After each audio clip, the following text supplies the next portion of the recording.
It's the Weather Xtreme video. This is the afternoon edition for Monday, the 5th of December. I'm James Spann. A soaking rain event tonight. The chance of severe weather for South Alabama and the coldest air so far this season blowing in here Thursday and Friday. Very busy weather pattern, so let's take a look. As we often do, we start with the water vapor satellite view. A nice trough digging down through Texas. That's enhancing the lift across the region, producing a lot of rain. And that was the radar at 2:30. Another big, massive rain approaching Birmingham from the south and west. Soaking rain falling over South Alabama as well. And this is very, very beneficial, just what the doctor ordered. And we are in a cool, stable air mass over the northern half of the state. Upper 40s, low 50s. And that means no severe weather for North Alabama tonight. South Alabama could be a different story. You can see Mobile is at 61. Even Dothan, though, relatively cool at 58. It could be the main threat of severe storms confined to the Gulf Coast area this afternoon and tonight. And that's where there's a tornado watch in effect already until 8 o'clock tonight. This is basically from Mobile Bay to Panama City. It includes Baldwin County, Geneva, and Houston counties in Alabama.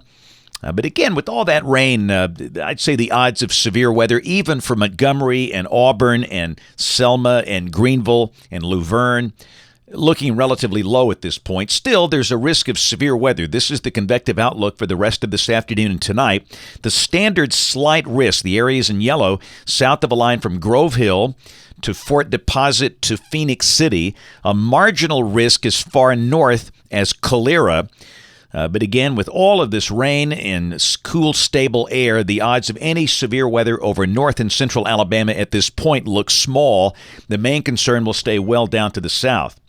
And then tomorrow, we've got the standard slight risk of severe weather for parts of South Georgia and North Florida, Tallahassee, Valdosta involved in that. Check the QPF. This is the rain for the next 7 days, valid through Monday evening of next week. And the numbers are coming down. We'll still see about 1 inch of additional rain tonight and maybe a little bit of rain on Thursday. But things in terms of the rain department should be relatively quiet after tonight. So model fans, here we go. The GFS. This is the 12Z run, valid tomorrow at noon. You can see that vortex dropping down into the northern states. It's going to push down some very cold air later this week. At the surface, the low is pulling away northeast of Alabama over Kentucky and Ohio, West Virginia. Storms should be ending early in the morning. Clouds will probably linger much of the day. We might see a peak of the sun tomorrow afternoon, but don't count on it. This is Wednesday. We're kind of in between everything. Wednesday should be a dry and cool day with a mix of sun and clouds and a high in the 50s. But Thursday, here comes the Arctic front. Strong north winds pick up, 15 to 30 miles an hour. Going to make it feel very chilly. The high will be only in the low 40s. The GFS is dry. We note the NAM suggests there could be some light rain or a few rain showers with that Arctic front, but the moisture is going to be limited. And rain amounts, if any, should be fairly light on Thursday. And understand, this is in advance of the Arctic front. This is no snow or ice deal. All these crazy rumors floating around. No, just a few rain showers maybe on the front. This is the European Thursday, and even that's trending drier. And then Friday, we are in very cold air. We stay in the 30s all day. Folks up in the Tennessee Valley could stay below freezing all day despite a sunny sky. We start the day in the low 20s. I'd say the high, mid to upper 30s. Look at the actual numbers. This is Friday at noon coming off the GFS. Temperatures below zero at midday for parts of Montana and North Dakota. And freezing temperatures will likely go all the way down into central Florida. Saturday, the morning's going to be cold. I'd say most locations will see a low somewhere between 17 and 22. And the high Saturday should be in the upper 40s with a sunny sky. And then Sunday, we warm up into the 50s, and another wave approaches from the west. And now the GFS is suggesting rain could move into Alabama Sunday afternoon, the northern part at least.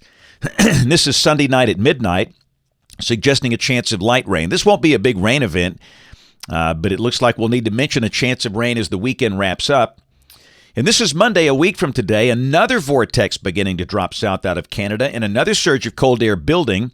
But for us, Monday would be cool, dry, cloudy, maybe a touch of light rain, but not much. Wow, look at the end of the forecast period. This is Thursday of next week, December 15th. Goodness, that's a nasty-looking vortex over eastern Canada. A 1044 high over Nebraska, and another surge of very cold air blowing in here toward the end of next week. If this verifies, look at the anomalies for Thursday, December 15th, and that is just brutally cold air from Montana down to Des Moines and Chicago, Milwaukee, Indianapolis, and we would ultimately catch that at the end of next week. We'll check the numbers, and again, you're not going to see that for now reflected in these ensemble temperatures. But the one thing you will notice, the big cool down Friday, notice the European has a high of 38. And again, I firmly believe the colder spots easily go in the teens Friday morning, and if not Friday morning, certainly on Saturday morning with a clear sky and light wind. That's it for the Weather Xtreme video this afternoon. We'll have notes in the blog. The next video here by 7 o'clock tomorrow morning. If you can't catch us this evening on the live stream of the television side, ABC 3340 News at 4, 5, 6, and 10 o'clock. Thanks for watching. Have a great evening, and God bless.